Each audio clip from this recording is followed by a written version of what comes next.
ఓం శ్రీ గురుభ్యో నమ. ఓం శ్రీ మాత్రే నమ. మే 11వ తారీఖు నుంచి 20వ తారీఖు వరకు కూడా ద్వాదశ రాశుల యొక్క ఫలితాలు ఏ విధంగా ఉన్నాయో తెలుసుకుందాం.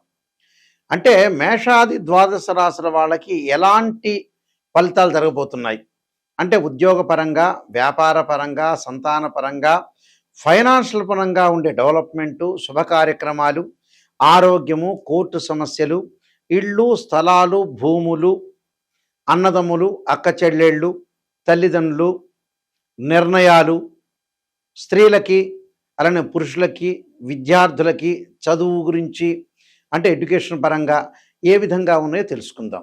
తెలుసుకునే ముందు ఇక్కడ గ్రహగమన గతులు ఎక్కడ ఉన్నాయి అంటే గ్రహాలు ఏ రాశుల్లో సంచారం చేస్తున్నాయో ముందుగా ప్రధానంగా తెలుసుకోవాలి.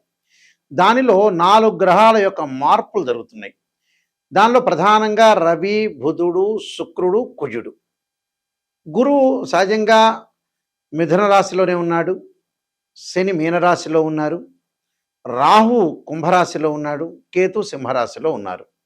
మార్పులు జరిగే గ్రహాలు ఏమిటి? కుజుడు మీనరాశిలో మేషరాశిలో సంచారం చేయటం, రవి బుధుడు మేషరాశిలో వృషభ రాశిలో సంచారం చేయటం, వృషభ రాశిలో మిథున రాశిలో శుక్రుడు యొక్క సంచారం. మరి ఈ 4 గ్రహాల యొక్క మార్పులు ఏ విధంగా ఉండబోతున్నాయి? ఇవన్నీ కూడా గోచారరీత్యా చెప్పబడే ఫలితాలు అంటారు. ఎప్పుడు కూడా బర్త్ చార్ట్ను అనుసరించే ఫలితాలు కావు. గోచారం ఎప్పుడు కూడా సూచనలు. అంటే ఈ నెలలో ఈ 10 రోజుల్లో ఆ పని చేయకూడదు, మనం జాగ్రత్త పడాలి అని ఒక ఇండికేషన్, సూచన చేసేదే గోచారం అంటారు. అంటే this is the transit system అంటారు.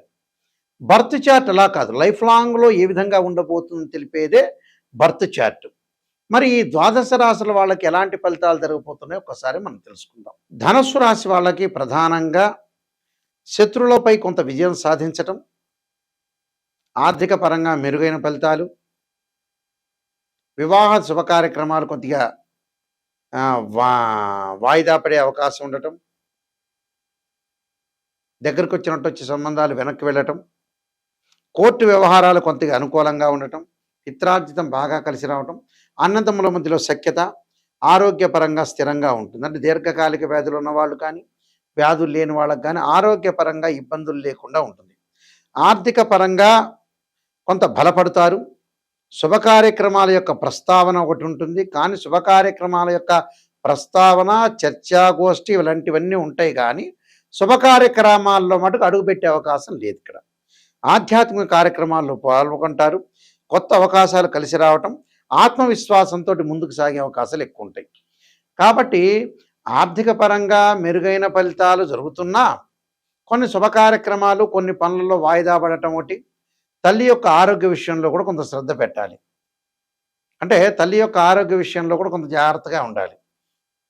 ఇలాంటి విషయాలు అన్ని గ్రహగమన గతులు పరిశీలన చేసిన తర్వాత తల్లి యొక్క ఆరోగ్య విషయంలో కూడా కొంత జాగ్రత్తగా ఉండాలి. అయితే ప్రధానంగా ఏంటంటే శత్రువులపై విజయం సాధించే అవకాశం ఉంటుంది. శత్రువులు మిత్రులుగా మారిపోతారు. వాళ్ళని విజయం సాధించే అవకాశం, నూతన వస్తువులు కొనుగోలు చేయటం, బంగారు ఆభరణాలు కొనుగోలు చేయటం, దుస్తులు కొనుగోలు చేయటం, కార్లు కొనుగోలు చేయటం, లగ్జరీగా తిరగాలనే అవకాశం కలగటం, అంటే లగ్జరీ వాహనాల్లో తిరుగుతుంటారు, లేకపోతే లగ్జరీ వాహనాలు కొనుగోలు చేయటం. అంటే సంతానపరంగా కొన్ని ఇబ్బందులు కలుగుతుంటాయి. సంతానం ఇంకా డెవలప్మెంట్ చెందలేదు, ఆ సంతానానికి ఎప్పుడు పెళ్లి చేద్దాం, వాళ్ళ యొక్క ఎడ్యుకేషన్ ఏందని ఆలోచనలు బాగా పెరుగుతుంటాయి. కొంత మానసికంగా ఆందోళన పడకుండా చూసుకోవాలి. నేను కొన్ని పరిహారాలు చెప్పబోతున్నా, ఆ పరిహారాలు మీరు పాటించండి, మీకు మంచి జరిగే అవకాశాలు ఖచ్చితంగా ఉంటాయి. అంటే ఇలాంటి విషయాల్లో ప్రతి దానిలో కూడా కొంత జాగ్రత్త వహించి ముందుకు వెళ్ళాలి. ప్రధానంగా ఈ ద్వాదశ రాశుల వాళ్ళు మన ఉద్యోగ పరంగా కానీ, వ్యాపార పరంగా కానీ, వివాహ పరంగా కానీ, కోర్టు సమస్యలు కానీ, ఆరోగ్యపరంగా కానీ ఎలాంటి ఇబ్బందులు లేకుండా మనం కొన్ని పరిహారాలు చేసుకోవాలి. ఆ పరిహారాల్లో ఉద్యోగపరంగా, ఆరోగ్యపరంగా ఇబ్బందులు కలుగుతున్న వాళ్ళు ఖచ్చితంగా రవి యొక్క ఆరాధన చెయ్యాలి. అంటే సూర్య నమస్కారం చేయటం, సూర్యుడు యొక్క ఆరాధన చేయటం, అలానే ప్రభాకరాయ విద్మహే దివాకరాయ ధీమహే తన్నో సూర్య ప్రచోదయాత్ అనే చక్కని మంత్రాన్ని చదువుకోవాలి. అంటే సూర్యుడు యొక్క ఆరాధన. ఆదివారం రోజున కొంచెం ఉపవాసం ఉండి గోధుమ చేసిన ప్రసాదాన్ని సూర్య భగవానుడికి పెట్టాలి, నివేదన చేయాలి. నివేదన చేయటం ఒకటిను. అదే రోజున ఆదివారం రోజున గోధుమ రవ్వతో చేసిన ప్రసాదాన్ని ఏదైనా దేవాలయంలో ఇస్తే, వితరణ చేస్తే, వాళ్ళు ఆ ప్రధాన అర్చకులకు ఇస్తే వారు వితరణ చేసే అవకాశం ఉంటుంది భక్తులకి. దానివల్ల ఏందంటే ఉద్యోగపరంగా ఉండే ఇబ్బందులనేవి ఉండవు. దాంతోపాటు ఆరోగ్యపరంగా అనుకూలంగా ఉంటుంది. అదే రోజున సూర్యాష్టకాన్ని చదువుకోవటం కూడా చాలా మంచిది. అలానే మానసికంగా ఆందోళన పడుతున్న వ్యక్తులుంటారు. చంద్రుడిని ఆరాధన చేయాలి. క్షీరపుత్రాయుధి అమృతతత్వాయుధి తన్నో చంద్ర ప్రచోదయాత్ అనే మంత్రాన్ని, అలానే ఈ మంత్రం చదువుతూ చక్కగా బియ్యంతో చేసిన పరవాన్నం కానీ, బియ్యంతో చేసిన ఏదైనా సరే ప్రసాదాన్ని కానీ మీరు ఒక దేవాలయంలో ఇచ్చి ఆ ప్రధాన అర్చకులకు ఇస్తే అందరికీ కూడా భక్తులకు వితరణ చేస్తారు. అలానే చక్కగా ఇది సోమవారం రోజు చేయాల్సిన పని. ఈ సోమవారం రోజున వీళ్ళు బియ్యాన్ని కూడా ఒక బ్రాహ్మణోత్తముడికి దానం చేయటం కానీ, అన్నము ఒక జంతువులకు పెట్టడం కానీ జరగాలి. దానివల్ల మానసికంగా ఆందోళన తగ్గే అవకాశం ఒకటి ఉంటుంది. అలానే వాహన ప్రమాదాలు జరుగుతున్నాయా, కోర్టు సమస్యలు ఉన్నాయా, అన్నదమ్ముల మధ్యలో గొడవలా, మెడికల్ సంబంధించిన విషయాల్లో కానీ, ఆరోగ్యపరంగా కానీ కొన్ని ఇబ్బందులు జరుగుతున్నాయా, శత్రువులు బాగా పెరుగుతూ ఉంటే ఖచ్చితంగా కుజుడి యొక్క ఆరాధన చేయాలి. కుజుడి యొక్క ఆరాధన ఎలా చేయాలి? సుబ్రహ్మణ్య స్వామి యొక్క ఆరాధన చేయాలి. తత్పురుషాయుధే మహాసేనాయుధమే తన్నో షణ్ముఖ ప్రచోదయాత్ అనే మంత్రాన్ని చక్కగా చదువుకోవాలి. అమ్మవారి యొక్క ఆరాధన చేయాలి. 2 జంట సర్పాలను దానం చేయాలి. ఏదైనా సరే కందులతో ఉన్న వంటకాన్ని మీరు ఇంటిలో భగవంతుడికి పెట్టి మీరు స్వీకరించాలి. ఆ రోజున మంగళవారం రోజున కుజుడి యొక్క ఆరాధన, సుబ్రహ్మణ్య స్వామి యొక్క ఆరాధన, ఉపవాసం చేయటం, సాయంకాలం భోజనం చేయాలి. అంటే ఆ రోజంతా కూడా ఉపవాసం చేసి సుబ్రహ్మణ్య స్వామి యొక్క ఆరాధన, సుబ్రహ్మణ్య స్వామి యొక్క అష్టకాన్ని చదువుకోవటం చాలా మంచిది. దానివల్ల శత్రువులు, ఆరోగ్యపరంగా ఇబ్బందులు, వాహన ప్రమాదాలు తగ్గే అవకాశాలు ఖచ్చితంగా ఉంటాయి. అలానే వ్యాపార రంగంలో అభివృద్ధి చెందలేకపోతున్నారా? బుధుడి యొక్క ఆరాధన చేయండి. చక్కగా బుధవారం రోజున విష్ణు సహస్ర పారాయణం చేయండి. ఏదన్నా ఆటంకాలు కలుగుతుంటే బుధవారం రోజున కానీ, హస్తా నక్షత్రం రోజున కానీ గకార అష్టోత్తరంతో గణపతి యొక్క ఆరాధన చేయండి. అంటే వక్రతుండ మహాకాయ కుటసూర్య సమప్రభ నిర్విఘ్నము కురుమే దేవ సర్వకార్యేశ్వరద అని గణపతి యొక్క ఆరాధన చేయండి. వీలైతే గణపతిని గకార అష్టోత్తరంతో మరి బుధవారం రోజున కానీ, హస్తా నక్షత్రం వచ్చిన రోజున కానీ చక్కగా గణపతి యొక్క ఆరాధన చేయటంలో మీకు విఘ్నాలు లేకుండా ఉంటుంది. వ్యాపార పరంగా కూడా అనుకూలంగా ఉండే అవకాశం ఉంటుంది. ఒకవేళ వీలైతే సంకష్టాల చతుర్థి వ్రతం వచ్చిందనుకోండి, ఆ రోజు సంకటాలన్నీ తొలగిపోవడానికి గణపతి యొక్క ఆరాధన చేయండి. విద్య యందు అనుకూలంగా లేకపోవటం వల్ల ఫైనాన్షియల్ పరంగా, ఆర్థిక పరంగా ఇబ్బందులు కలుగుతున్నారా? ఆర్థిక పరంగా డబ్బులు మీ చేతిలో ఖర్చు అవుతున్నాయా? వ్యాపార పరంగా ముందుకు వెళ్ళలేని వ్యక్తులు ఖచ్చితంగా ఓ మిథ్యాయ కుబేరాయ వైశ్రవణాయ ధనధాన్యాధిపతే ధనం ధాన్యం సమృద్ధిమే దేహిమే దాపై స్వాహ అనే మంత్రాన్ని చక్కగా చదువుకోండి. వీలైతే శనగలు దానం చేయండి. విద్యార్థులు వచ్చేటప్పటిగా దక్షిణామూర్తి స్తోత్ర పారాయణం చేస్తే చాలా మంచిది. వివాహం కావట్లేదా స్త్రీ పురుషులకి అంటే శుక్రవారం రోజున అమ్మవారి యొక్క ఆరాధన చేయాలి. వీలైతే అబ్బాయిలు కన్యాపాస్పతాస్ రుద్రాభిషేకం, అమ్మాయిలు వచ్చేటప్పటికల్లా వరపాస్పతాస్ రుద్రాభిషేకం, అఘోర గౌరీ పాస్పతాస్ రుద్రాభిషేకం చేయటం చాలా మంచిది. మీకు ఎల్నాటి శని యొక్క ప్రభావం ఉందా? ఎల్నాటి శని యొక్క ప్రభావం ఉంది. పనులలో ఆటంకాలు జరిగి చికాకులు, మానసికంగా కొంత ఆందోళన పడుతున్నారా? ఆరోగ్యపరంగా ఇబ్బందులు పడుతున్న వ్యక్తులందరూ కూడా శనిని ఆరాధన చేయాలి. నల్లని ద్రాక్షారసంతో శనికి అభిషేకం చేయాలి. అంటే మనం దేవాలయానికి వెళ్ళిన తర్వాత ఆ దేవాలయంలో శనీశ్వరుడు ఉంటాడు. ఆ శనికి నల్లని ద్రాక్షారసం అభిషేకం చేయాలి. ఎలాంటి మంత్రంతో? ఒకవేళ వీలుంటే పురోహితుల చేత అభిషేకం చేయించవచ్చు. ఒకవేళ మీకు అందుబాటులో లేకుండా, మీకు శక్తి లేదనుకోండి, అలా చేస్తూ నీలాంజన సమాభాసం రవిపుత్రేమాగ్రజం ఛాయామార్తాండ సంభూతం తం నమామి శనేశ్వరం అనే మంత్రం చక్కగా చదువుకోండి. విదేశాలకు వెళ్ళలేకపోతున్న రాహుకేతుల యొక్క ప్రభావం ఉందా? రాహుకేతుల యొక్క ప్రభావం వల్ల కాలసర్పదోషం, సర్పదోషం ఉందా? ఉన్న వ్యక్తులు ఎవరైతే ఉంటారో రాహు యొక్క ఆరాధన చెయ్యాలి. రాహుకు అధిష్టాన దేవత అయిన దుర్గాదేవిని, అలానే సర్పాన్ని అంటే సుబ్రహ్మణ్య స్వామి యొక్క ఆరాధన చేయాలి. తత్పురుషాయుధే మహాసేనాయుధీమే తన్నో షణ్ముఖ ప్రచోదయాత్ అనే మంత్రాన్ని, నాగరాజాయుధే పృథ్వీధరాయుధీమే తన్నో సర్ప ప్రచోదయాత్ అనే మంత్రాన్ని చదువుకోవాలి. అలానే గణపతి యొక్క ఆరాధన చేయటం వల్ల కూడా కేతువు యొక్క దోషం పోతుంది, విదేశాలకు వెళ్ళే అవకాశాలు ఎక్కువ ఉంటాయి. కాబట్టి సర్పారాధన, గణపతి యొక్క ఆరాధన, అమ్మవారి యొక్క ఆరాధన చేయటం వల్ల చాలా మంచి జరిగే అవకాశాలు ఖచ్చితంగా ఉంటాయి. కాబట్టి ఇవన్నీ కూడా చేయటం వల్ల, పరిహారాలు చేయటం వల్ల మనకు మంచి జరిగే అవకాశాలు ఎక్కువగా ఉంటాయి. అయితే ప్రేక్షకులందరికీ కూడా ముఖ్యంగా విజ్ఞప్తి, నేను ఎంతో ఓపికగా చెప్తున్నప్పుడు మీరు కూడా ఈ వీడియోని ఓపికగా వినండి.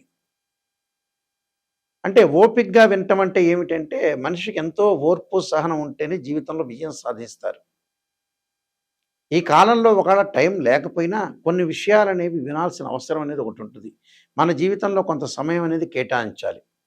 జీవితంలో ఒక జాతకాన్ని చెప్పించుకున్నప్పుడు ఏ గురువు గారి దగ్గర అయినా సరే ఆస్ట్రాలజీని అప్రోచ్ అయినప్పుడు, గురువు గారండి నాకు పాజిటివ్ తెలుసండి, పాజిటివ్ నాకు తెలిసిన విషయమే, కానీ నెగిటివ్ చెప్పాలండి, నెగిటివ్లోంచి నేను పాజిటివ్ రావాలి అనే పాయింట్ అర్థం చేసుకోండి.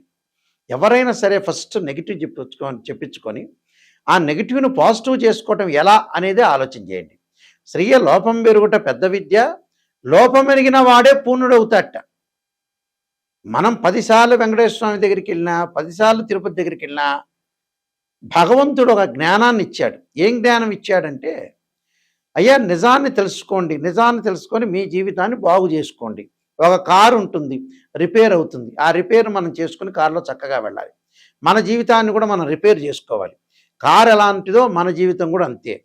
ఇప్పుడు హార్ట్ సంబంధించిన ప్రాబ్లమ్స్ వస్తే, కిడ్నీ సంబంధించిన ప్రాబ్లమ్స్ మనం రిపేర్ చేసుకోవట్లా, ఒక డాక్టర్ని కన్సల్ట్ అవుతున్నాగా. కన్సల్ట్ అయిన తర్వాత దాన్ని ఎలాగా మనం హెల్త్ పరంగా ఉండే విషయాలు మనం తీసుకొని ముందుకు వెళ్ళినట్టే జీవితంలో లైఫ్లో నెగిటివ్ని పాజిటివ్ చేసుకోవాలి. ఎప్పుడు కూడా ఒక జాతకాన్ని అనాలిసిస్ చేసే 16 లగ్న కుండళ్ళు ఉంటాయి. అంటే D16 చార్ట్స్ ఉంటాయి. కేవలం రాశిచక్రం చూసి చెప్పడం కాదు. అంటే స్కానింగు, అంటే x-ray scan, CT scan, MRI scan లాగా సూక్ష్మాది సూక్ష్మంగా మన రాశి లగ్న కుండాల్ని డివిజనబుల్ చార్ట్ చేస్తారు మ్యాథమెటికల్ క్యాల్కులేషన్స్ తోటి. అంటే ఒక రాశి చక్రంలో మనకు తెలియదనుకోండి, వివాహం నుంచి నవాంశాన్ని చూడమంటాడు. ఒక రాశి చక్రంలో వృత్తిపరంగా ప్రశ్నపరంగా తెలియదనుకోండి, రాలేదనుకోండి రిజల్ట్, దశమాంశ చక్రాన్ని చూడమంటాడు.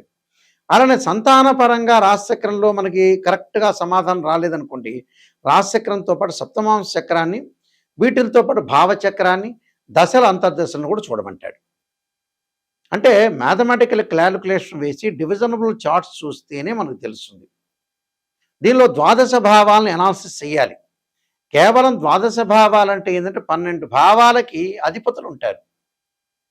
ఉదాహరణకి తనుభావం, అలానే ద్వితీయ భావానికి రవి అధిపతి, తనుభావానికి ద్వితీయ భావానికి గురువు అధిపతి, తనుభావానికి రవి, అలానే తృతీయ భావానికి కుజుడు, చతుర్థ భావానికి చంద్రుడు, పంచమ భావానికి గురువు, ఇలా షష్టమ భావానికి కుజుడు, సప్తమ భావానికి శుక్రుడు. ఇలా భావాధిపతులు, రాస్యాధిపతులు, ఏదైతే ఆ గ్రహం, ఆ కుండలిలో ఆ బాక్స్లో ఏదైతే గ్రహం ఉందో ఆ గ్రహాన్ని, అంటే మూడింటిని, రాస్యాధిపతి, భావాధిపతి, ఆ స్థానంలో ఏ గ్రహం ఉంది. అంటే నిజం చెప్పాలంటే ఏంటంటే, ప్రజలందరికీ కూడా అర్థమయ్యే రీతిలో చెప్పాలంటే, భావాధిపతి అంటే ఇంటి ఓనర్, రాస్యాధిపతి అంటే ఆ ఇల్లు కట్టించిన బిల్డర్. ఆ బాక్స్లో ఏదైతే గ్రహం ఉంటుందో వాళ్ళు రెంటుకున్నట్టు అర్థం. అంటే ఈ మూడింటిని కూడా అనాలిసిస్ చేయాలి, డిగ్రీలో క్యాలిక్యులేషన్ చేయాలి. ఉదాహరణకి ఎగ్జాంపుల్, గురువు 5 డిగ్రీల్లో మకర రాశిలో నీచంలో ఉంటే 5 డిగ్రీల తర్వాత పరమనీచ అని అర్థం. అంటే భావాలు, గ్రహాలు, యోగాలు, నీచ, ఉచ్చస్థానం ఇలాంటివన్నీ కూడా అనాలిసిస్ చేయాలి. ఈ జాతకంలో ఏ దోషం ఉంది, ఆ దోషానికి నిజమైన పరిహారం ఏంటి, ఆ పరిహారాలు కూడా ఇంపార్టెంటే. మరి ఆస్ట్రాలజర్ని, ఒక ఆస్ట్రాలజీ అప్రోచ్ అయిన తర్వాత ఇంకోళ్ళని కన్సల్ట్ చేయటం, వాళ్ళని కన్సల్ట్ చేయడం, ఎవరు మంచిగా చెబుతారు?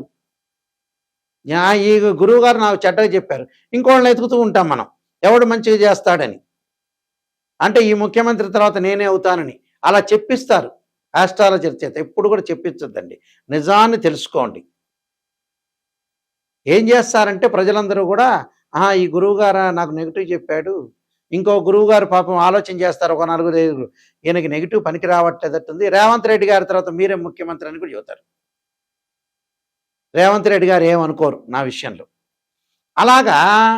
అలా ఆలోచన చేస్తున్న జీవితంలో కష్టపడి పైకి రావాలి, జాతకాన్ని తెలుసుకోవాలి, నిజాన్ని తెలుసుకుంటేనే మీరు బాగుపడినట్టు. ఎవరైనా సరే నా దగ్గరికి వచ్చేవాళ్ళు నిజాన్ని తెలుసుకునేవాళ్ళు మాత్రమే రండి. నేను 15 పుస్తకాలు రాశాను. కాలసర్పయోగము, కాలసర్పయోగ చంద్రిక, రాహుకేతువులు, ఛాయాగ్రహాలు, అలానే జాతక చంద్రిక, వివాహ మార్తాండము, వివాహ చంద్రిక, పుత్రగణపతి వ్రతము, స్వప్నశాస్త్ర ఫలదీపిక, సర్వదేవతా గోత్ర పౌరులు పార్ట్ 1, పార్ట్ 2, అలానే పుత్రగణపతి వ్రతము. అంటే ఇలాంటి బుక్స్ అనేవి కూడా నెంబర్ ఆఫ్ బుక్స్ రాశా. బృహత్ పరిహార సింధు, నవగ్రహ దోషాలకి ద్వాదశ మహావిద్యుల యొక్క అమ్మవారి యొక్క పారాయణాలు, ప్రొటెక్షన్ ఆఫ్ ఆస్ట్రాలజీ, ఇలాగంటి పుస్తకాలన్నీ కూడా రాజమండ్రి మోహన్ పబ్లికేషన్లో దొరుకుతాయి. మా దగ్గర అయినా దొరుకుతాయి బుక్స్. రాజమండ్రి వారి యొక్క మోహన్ పబ్లికేషన్ కోటగుమ్మంలో ఉంది, అక్కడైనా మీకు దొరుకుతాయి. నిజాన్ని తెలుసుకోండి. మా వెబ్సైట్ చూడండి, www.nayakanti.com, www.nayakanti.in. ఆ వెబ్సైట్ చూడండి. స్క్రీన్ మీద స్క్రోలింగ్ అవుతున్న నెంబర్ ఉంటుంది. ఆ నెంబర్కి స్వయంగా నాకే కాల్ వస్తుంది. ఆ కాల్ నాతోనే మీరు మాట్లాడచ్చు. మాట్లాడి నిజాన్ని తెలుసుకునే వాళ్ళు మాత్రమే నాకు దయచేసి ఫోన్ చేయండి. నేను బాగుపడతాను. నాయకంటి మల్లికార్జున శర్మ గారి ద్వారా నేను వింటాను. ఆయన మాటలు నేను వినాలి. నేను డబ్బులు ఖర్చు పెట్టకూడదు.